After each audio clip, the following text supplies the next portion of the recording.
Years later, a situation came up. I said, I'm a Soviet citizen.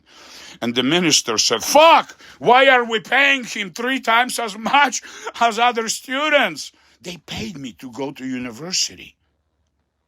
Pretty much the same as salary of a high school teacher.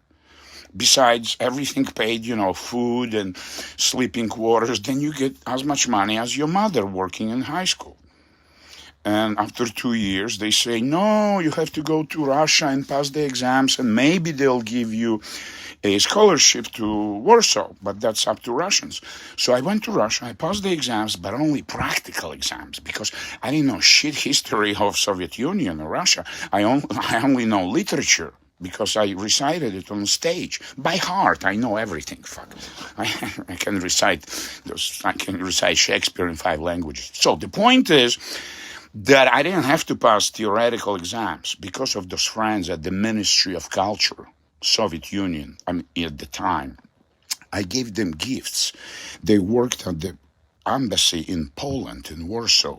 When I was 17, they asked me to hang my paintings because the paintings didn't arrive to Warsaw from Moscow, and the reception was invitations sent to all the fucking diplomats and ambassadors, and they have no paintings, and they know I'm an artist. The only one Russian in Poland who is an artist, who is Russian, Soviet citizen, so they asked me. So yes, I have like 100, age 17. I had over 100 big oil canvases. Think about it. It's age 17. So I worked my ass off, but it's not work. This is my diarrhea and food.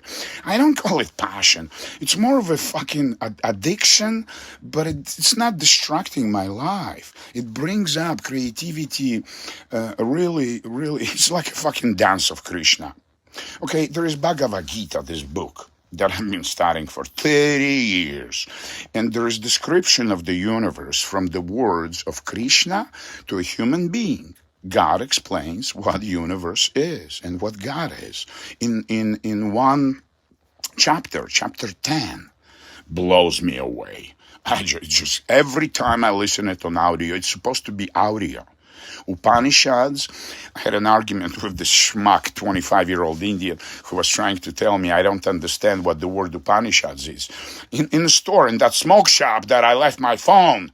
And then I left my phone all day and I thought it was at home. I moved the fridge and everything and I left it in the shop with Ali, not with the Indian guy.